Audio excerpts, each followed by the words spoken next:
திருவல்லிக்கேணி பெண்பிள்ளை இரகசியம் 18ஆம் இரகசியம்.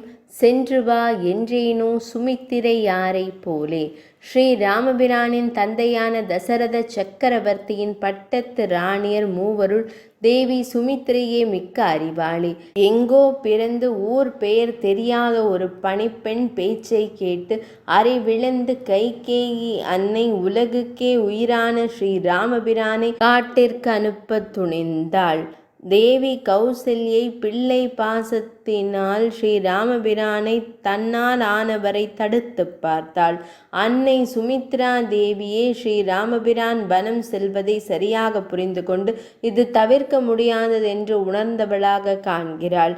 தன் மகனான லக்ஷ்மண சுவாமியை ஸ்ரீ ராமபிரானை நிர்பந்தம் செய்து அவனுடன் வனம் சென்றதை முழு மனதுடன் ஆமோதித்து ஸ்ரீ ராமபிரானுடன் அனுப்பி வைத்தாள். அயோத்தியா காண்டம் 40வது சர்க்கத்தில் 2 ஸ்லோகங்கள் அன்னை சுமித்ரையாரின் திருவாக்கு மறக்க முடியாதவை. லக்ஷ்மணா, நீ வனவாசத்திற்கென்றே பெறப்பட்டாய். முன் பிறந்த ராகவனுக்கு அடிமை தொழில் செய்யவே உன்னை நான் பெற்றேன் என்றாள். ஸ்ரீராமனை பிரியாமல் எந்த நிலையிலும் அவனை நீ நோக்க வேண்டும். அவனுடன் செல்வாயாக.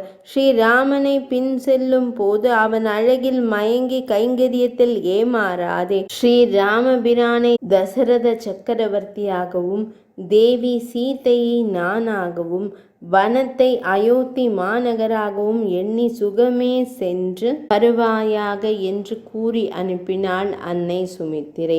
நமது ஆச்சாரியார்கள் ராமம் தசரதம் வித்தி என்ற ஸ்லோகத்திற்கு இளையவன் மனநிலைக்கு சேர சுமித்திரையார் திருவுள்ளமாக கூறும் பொருள். ஸ்ரீராமனை போல் தசரத சக்கரவர்த்தியும் மனதில் நிலை. அன்னை சீதையைப் போல் என்னையும் மனதில் நினைவாய். காட்டில் அயோத்தியையும் மறவாதே. இனிதே சென்று வா அப்பனே என்பது. இப்படிப்பட்ட மனப்பண்பு சுமித்திரை அன்னையை போல் மற்ற யாருக்கும் அமையாது என்பதை இவ்வார்த்தை சுட்டி காட்டுகிறது. 18ஆம் இரகசியம் நிறைவடைந்தது.